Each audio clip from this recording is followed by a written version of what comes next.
Toujours en direct des rencontres d'Aix et à cette année encore, Marie-Ange Debon, présidente de Keolis, on vous reçoit au son des cigales sur notre plateau de la Tribune, qui a un peu changé par rapport à l'an dernier, qui est plus grand, voilà, avec Laurence Bottero, la rédactrice en chef de la région sud de Marseille. On voudrait vous interroger peut-être d'abord sur la situation qu'on vient de connaître en France avec cette crise sociale, les émeutes. Vous qui êtes spécialisé dans le transport, comment est-ce que vous avez réagi à ce qui s'est passé, les banlieues qui se révoltent, qu'est-ce que ça vous a conduit à penser, et notamment alors que ces questions de mobilité finalement sont au cœur de la façon de sortir les gens de ces banlieues. Bonjour Philippe, bonjour à tous les deux. Ils sont peut-être un peu trop sortis, oui, là c'est sûr. Non, d'abord nous, la première préoccupation, c'était la sécurité de nos collaborateurs et la sécurité des passagers. Parce qu'on a eu, évidemment, on a été, comme on dessert beaucoup de villes, de périphéries, de zones, on a été quand même dans plusieurs villes concernées. Il y a eu de la détérioration. Beaucoup de dégâts. Il y a eu des dégâts sur des bus, des trams et des abribus. Donc la priorité, mais ça a été assez vite bien géré avec les autorités organisatrices de la mobilité et puis les forces de l'ordre. Donc on a été très attentifs sur les tournées, les passages et puis les horaires, ce qui a permis de réduire. Les 2 premières nuits ont été délicates et en effet, on a eu des bus incendiés. Voilà, on a eu quelques conducteurs qui ont été choqués, mais on n'a pas eu de dégâts humains majeurs. Après, c'est vraiment le sujet je pense, de l'aménagement urbain, des services dans des zones peut-être difficiles sur lesquelles il faut toujours qu'on continue à investir. Donc, moi, je prêche pour ma paroisse, mais je dirais quand même que les transports sont en partie une réponse à ce type de crise. Alors justement, le thème des rencontres, c'est recréer l'espoir. Est-ce que la mobilité douce, décarbonée, ça recrée l'espoir aussi dans une mobilité qui maille justement davantage le territoire ? Sur la mobilité, on dit souvent que la mobilité, c'est le droit des droits, parce qu'on dit que c'est le droit. Quand on a la mobilité, ça nous donne le droit à l'éducation, le droit à aller voir un match, le droit à aller voir sa famille, le droit à la santé, le droit au travail. Donc c'est vrai que c'est le premier droit et il y a une attente et une demande de mobilité. Nous, chez Keolis, on le voit. D'abord, les transports en commun sont pleins et puis on sait qu'on ne répond pas à toute la demande. Donc c'est clairement un axe qui nous paraît nécessaire de renforcer pour aussi, et c'est le thème aussi sur lequel j'interviendrai, pour réduire parfois les oppositions parfois on accentue, mais entre rural et urbain, zone bien desservie, zone mal desservie, et puis tout le débat sur la place de la voiture dans la ville. Il faut qu'il y ait une alternative à la voiture si on veut... Oui, parce qu'on voit en ce moment, justement, sur ce sujet, que les ZFE sont de plus en plus contestées. Certains disent même qu'elles sont mortes, et que, en tout cas, elles vont prendre un temps d'arrêt parce que les gens n'ont pas la possibilité de changer de voiture aussi vite qu'on le réclame. En tout cas, ils n'en ont pas les moyens. Est-ce qu'on n'a pas mis la charrue avant les bœufs et est-ce que justement la réponse de la mobilité que votre entreprise peut incarner, est-ce qu'il faut aller d'abord mettre en place ces infrastructures de transport public plus importantes avant de proposer d'interdire la voiture ? Non, je pense que sur la transition énergétique, il faut la réfléchir dans le temps parce les équipements impliquent des investissements additionnels et il faut, si on veut que les citoyens abandonnent leur voiture, qu'ils aient une offre alternative. Et donc, c'est pas dans un claquement de doigts qu'on y arrive. Mais en même temps, ça évolue très vite. Ce matin, j'étais sur le réseau de Aix, puisque Keolis fait le réseau de Aix-en-Provence, qui est donc attribué par la métropole de Marseille-Aix. Et nous, ici, on a 50% des bus électriques. Je pense que c'est le réseau qui a le plus de bus électriques. La métropole a été plutôt visionnaire sur Aix. Donc, on peut y arriver, mais quand vous avez des énormes réseaux à faire basculer, il faut trouver, par exemple, le transport à la demande. On a aussi beaucoup de transport à la demande, c'est-à-dire que les réseaux les plus périphériques, on les relie par du transport à la demande. Et c'est une réponse, parce qu'on ne peut pas mettre du métro et du tram partout, on ne peut pas avoir des lignes de bus partout. Alors Laurence, qui vit pratiquement dans le train pour travailler à la tribune, va pouvoir en témoigner et vous relancer là-dessus. Non, moi, ce que j'aimerais évoquer avec vous, c'est plus le sujet industriel. Quand on est à Dubaï, par exemple, on exporte finalement une certaine expérience, une certaine excellence industrielle française. Ça aussi, c'est quelque chose qui finalement bénéficie à l'image de la France en termes d'attractivité. Oui. Il y a vraiment un savoir-faire français dans le transport. Je pense qu'on n'appréhende pas souvent l'écosystème du transport comme un grand secteur économique, mais ça l'est. Et à la fois, il est industriel, puisqu'il y a des grands opérateurs, que ce soit les Alstom, les Thales, les Ineo dans le groupe Equans, donc qui ont toute la partie industrielle, la partie aussi software, et puis il y a toute la partie service que nous, on incarne et qu'on fait vivre. Et c'est vrai que quand on est finalement à Dubaï ou dans d'autres pays, on est présent en Suède, en Australie. Deuxième pays pour Keolis, c'est l'Australie. Donc, et là, on vend un service, un savoir-faire. Donc c'est à la fois, il y a toute la chaîne de l'industrialisation préalable, mais il y a aussi toute la chaîne ensuite de la maintenance. Et puis du savoir-faire. Donc c'est clairement une exportation de savoir-faire. C'est aussi, je pense, un rayonnement économique et sociétal qui est important, parce que les transports jouent un rôle important. Et puis il y a le savoir-faire métier. Alors, dans l'industrie, on le perçoit très très facilement. Dans le service, c'est plus complexe de le faire percevoir. Mais c'est un vrai savoir-faire, de faire tourner un métro, de savoir l'exploiter, de savoir le maintenir. C'est celui qu'on a. Et alors, il se trouve que nous, on est, et c'est pas connu, Keolis est le premier opérateur de métro automatique au monde. En kilomètres, derrière, on a 2 Asiatiques. Donc oui, on représente un secteur économique sur lequel on n'est pas connu. On représente un secteur économique non délocalisable en France. Très gros employeurs. On a 40 000 personnes en France, c'est quand même très significatif. Et nos concurrents sont aussi des gros employeurs. Donc on a un poids économique qui n'est pas toujours bien compris et mesuré. Alors justement, peut-être pour rebondir sur les talents, finalement, parce que c'est un peu le sujet que vous évoquez, comment est-ce qu'on fait venir aussi des jeunes dans ces métiers ? On parle beaucoup de réindustrialisation, de redorer, même si l'industrie a redoré son image elle-même depuis plusieurs années. Comment est-ce qu'on attire les jeunes sur des métiers peut-être nouveaux ou très méconnus dans votre secteur ? C'est une question majeure depuis quelques temps, puisque d'abord, on sait qu'il y a une guerre des talents, et puis de toute façon, on manque de personnes sur toute la chaîne des métiers. De la conduite aux ateliers de maintenance, à l'encadrement, à ce qu'on appelle notre encadrement de proximité. Donc on a lancé, c'est post-Covid, c'est X raisons. On a perdu combien en capacité de transport avec cette crise ? Là, on a beaucoup remonté, mais vous avez vu les chiffres en septembre l'année dernière dans la région parisienne. Sur certains réseaux, on est monté à moins de 20%, moins de 25% de baisse, donc 25% de baisse. Aujourd'hui, on est... dans les endroits, c'est entre 0 et 10% de services qui ne sont pas assurés. Parfois, c'est 2-3%. Donc, il y a beaucoup de retard quand même. On voit bien dans les bus, enfin, Paris, c'est quand même, il y a un problème de recrutement, comme le dit Laurence. Il faut, on a un problème. Attirer. Est-ce qu'on a du mal à attirer aujourd'hui ou à reconstituer cette chaîne ? En fait, je pense qu'on n'a jamais travaillé à faire connaître, on en revient à votre question sur le secteur économique, on n'a pas passé beaucoup de temps à faire connaître nos métiers. On n'a pas expliqué aussi les parcours professionnels qu'on pouvait avoir dans nos entreprises. Un jeune, si on veut le réengager ou l'engager, il faut lui faire comprendre d'abord qu'on est cœur dans la transition énergétique et la transition écologique, mais aussi qu'on lui offre d'abord une rémunération qui...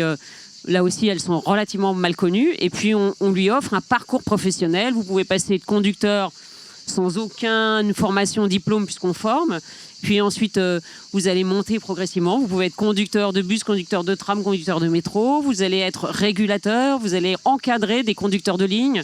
Vous pouvez gérer une station de métro. Vous avez toute une palette de métiers. Vous pouvez avoir les métiers de la maintenance. Voilà. Donc, comment on fait ? Il faut mieux faire connaître nos métiers. Il faut faire des formations. On travaille beaucoup maintenant sur la formation.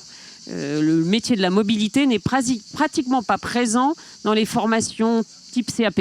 Vous cherchez tous les CAP qui existent en France, il n'y a pratiquement jamais le terme mobilité. C'est étonnant. Oui, c'est étonnant parce que il y a eu, je pense que on n'avait pas fait cet effort de travail, d'explication. Exactement. Ouais. Donc là, on est en train de le faire. On a toute la profession s'est aussi organisée. Donc on a un bus qui tourne, qui va aller à Nice, qui était à Mulhouse, qui va à Rennes, qui s'appelle, qui est marqué sous la marque Faites bouger les lignes, qu'on a fait dans le cadre de la fédération professionnelle, l'UTP, et qui va attirer, montrer les métiers. On va participer à Lyon en septembre au fameux sommet World Skills, qui est le grand événement des métiers.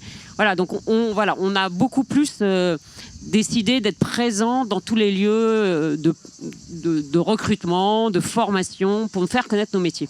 Un des éléments marquants de l'avenir, effectivement, pour le secteur des mobilités, notamment le vôtre, c'est la concurrence qui est en train d'arriver. Alors, vous venez de remporter 2 lignes, effectivement, du Grand Paris, la 16 et la 17. Peut-être préciser d'ailleurs pour celles et ceux qui ne la connaîtraient pas. Et quelles sont vos ambitions en la matière? Est-ce que vous pensez que vous pouvez aller concurrencer encore plus demain, et la SNCF, et la RATP, ou d'autres organismes? Dans le secteur du transport urbain collectif. La 16 et la 17, c'est quoi? C'est où pour ça? Les lignes 16 et 17, c'est donc des lignes de ce qu'on appelle le Grand Paris Express, qui ne sont pas encore en fonctionnement, qui vont desservir le nord de Paris. Donc il y a 4 nouvelles lignes qui arrivent. Le réseau parisien s'arrête à la ligne 14 et on a 15, 16, 17 et 18. Ont été attribuées 3 nouvelles lignes, la 15, 16 et 17. Donc Keolis a en effet gagné la ligne 16 et 17. Donc c'est une ligne de métro automatique, comme je le disais, et qui va rentrer en fonctionnement en 2026. D'ores et déjà, il y a une grande station de métro qui est Saint-Denis, Pleyel, Carrefour Play, qui va rentrer en fonctionnement. Donc voilà, où est-ce qu'on peut aller dans la concurrence? Il faut dire que la région parisienne était une exception en France, puisque dans le domaine du transport urbain, elle n'avait pas été ouverte à la concurrence. Partout en France, on a toujours été dans un mécanisme de concurrence. Vous êtes à Lyon, on est en régime de concurrence. Nous, on est à Lyon, à Bordeaux, à Lille, à Rennes. On gagne nos contrats dans le cadre d'appels d'offres. À Paris, ce n'était pas le cas. Donc, toute la grande couronne, ça y est, c'est fini. Toute la grande couronne a été attribuée à 99% ou 98%. Et qu'est-ce qu'elle va apporter, la concurrence? Elle nous oblige, alors on revient à votre question. La 15, la 16, la 17, ça va être quoi la différence si on va chez vous plutôt qu'ailleurs? La concurrence, elle apporte l'émulation et donc elle nous pousse tous à l'excellence opérationnelle, à la professionnalisation, à la qualité de service. Donc notre objectif, c'est évidemment de mettre l'usager au cœur de nos préoccupations. Donc c'est tous les points que vous mentionnez, c'est la fréquence, la cadence, la ponctualité, la sécurité, la propreté, les escalators qui fonctionnent, l'accessibilité, c'est tous ces éléments de service. Moi, j'aimerais bien revenir sur la thématique sur laquelle vous allez intervenir pendant ces rencontres, qui est justement je le dis comme ça, rapprocher le monde rural et le monde urbain. Vous parliez de couture tout à l'heure. Vous êtes un élément indispensable pour faire le lien entre ces deux mondes. Le télétravail a aussi beaucoup poussé des actifs en dehors des métropoles. Certains ont même choisi le Sud pour continuer à travailler quand ça le permet. Ça intensifie vos enjeux? En tout cas, les transports sont un trait d'union, bien sûr. Je pense que les frontières se sont estompées, mais c'est vrai qu'il reste des zones qui sont insuffisamment desservies et pour lesquelles il faut trouver des solutions. Donc il y a des solutions d'abord de renforcer l'offre, bien sûr, l'offre collective. Il y a plein de palettes de solutions. Parfois, on ne va pas assez dans les analyses. Nous, on organise le covoiturage. Donc, le covoiturage peut être organisé comme un mode de transport collectif. On a la possibilité aussi de faire du transport à la demande. Vous avez une application, ce que je disais, à Aix, on en a. Vous commandez votre véhicule de transport collectif organisé par Keolis et on vient vous chercher avec une application type Uber. Donc c'est des pistes qu'il faut travailler. On le fait évidemment pour aussi les personnes à mobilité réduite qui elles aussi sont souvent victimes de l'absence de moyens de transport si elles veulent mener une vie insérée dans la société. Quand je vous entends parler, du coup, ça me fait penser au MAS, le Mobility as a Service. Oui. Ça aussi, c'est un enjeu. Le modèle économique, est-ce qu'il est difficile à trouver ? Le modèle économique, il est difficile à trouver tout à fait, mais en fait, c'est un service additionnel à l'usager, donc il doit être intégré dans une réflexion globale. De toute façon, les services publics, il faut bien avoir en tête, il faut le rappeler toujours, qu'ils sont quand même financés par un mélange de tarifs. Le tarif ne suffit pas à financer le transport public, donc c'est un minimum de solidarité autour des taxes et puis du tarif. Et pour cela, il faut que la qualité de service soit au rendez-vous, et donc c'est ce qu'on essaye d'apporter, et la concurrence aide à cette qualité de service. Alors justement, Marie-Ange Debon, dans un an, tout juste, presque, ça sera les Jeux Olympiques, les JO à Paris, et pas qu'à Paris, dans quelques autres villes aussi en France. Qu'est-ce que ça va vouloir dire en termes de transport? Comment vous êtes préparés? Est-ce que ça va être le chaos ou est-ce que ça va bien se passer? Bon, je pense que tous les opérateurs s'y préparent. Ça concerne beaucoup de villes en France, beaucoup d'opérateurs. Bien sûr la région parisienne, mais il y a des épreuves partout. On a d'abord la Coupe du Monde de rugby juste avant. Faut voir que... On recevra d'ailleurs demain le président de l'organisation de la Coupe du Monde. Nous, on va assurer un tiers des matchs Keolis en transport en commun, parce que vous avez pas mal de matchs à Bordeaux, vous avez des matchs à Lyon. Donc on est à une certaine présence, donc on s'organise évidemment pour gérer des grands événements. C'est un peu l'équivalent de gérer un concert de Mylène Farmer, vous voyez. Il faut vraiment qu'on soit à l'heure. Je sais que vous êtes une adepte de Mylène Farmer, qui était le titre de mon édito de samedi dernier. Tout est chaos dans une France désenchantée, mais non, justement, tout n'est pas chaos dans une France désenchantée. Qu'est-ce que vous pouvez nous dire pour recréer l'espoir? C'est le thème de ces rencontres d'Aix, vous qui êtes aussi une observatrice de tous ces changements qui sont à l'œuvre.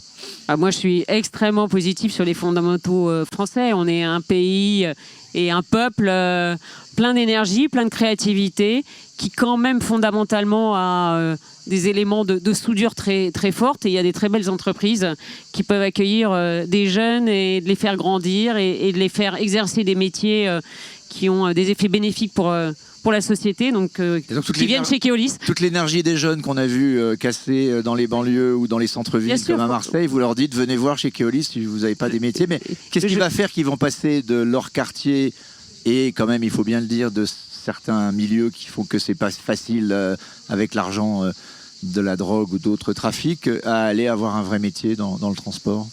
Je pense qu'il faut laisser déjà analyser ce qui s'est passé, et on l'assimile souvent avec des problématiques de drogue, mais pour l'instant on n'est pas complètement convaincu. En tout cas, nous, le message, c'est qu'il y a beaucoup de métiers qui apportent du plaisir, des joies, de l'engagement. On le voit, venez, je vous fais visiter le dépôt du tramway T9 qui se trouve à Orly. Vous allez voir qu'il y a plein de jeunes issus probablement des mêmes périphéries ou des mêmes quartiers que ceux dont on pense qu'ils ont contribué à incendier ou à attaquer des lieux publics, et qui sont heureux dans leur métier et qui sont fiers de le faire. Donc moi, ça me rend très positive. Non, mais heureusement, c'était pas toute la France qui était dehors pour tout casser, heureusement. Voilà. Laurence, une dernière question? Non, mais finalement, c'est peut-être cet espoir-là. Peut-être, vous parliez tout à l'heure de mieux communiquer, c'est peut-être mieux informer, justement, et de montrer peut-être des exemples très concrets de ce qui se passe au sein de votre entreprise pour faire venir justement les talents, jeunes ou moins jeunes d'ailleurs, parce qu'aujourd'hui, tout le monde veut trouver du sens à son travail. Vous allez garder les seniors aussi, vous avez réfléchi à cette question? Pour l'instant, comme on cherche avant tout à recruter, la question ne se pose pas. C'est plutôt, on continue à essayer d'attirer, et certains reviennent d'ailleurs, et ils ont vraiment un rôle de transfert de compétences vis-à-vis des plus jeunes, en particulier. Comme on a des métiers qui ne sont pas cette nature industrielle, mais beaucoup d'exploitation, le transfert de savoir-faire est très très important.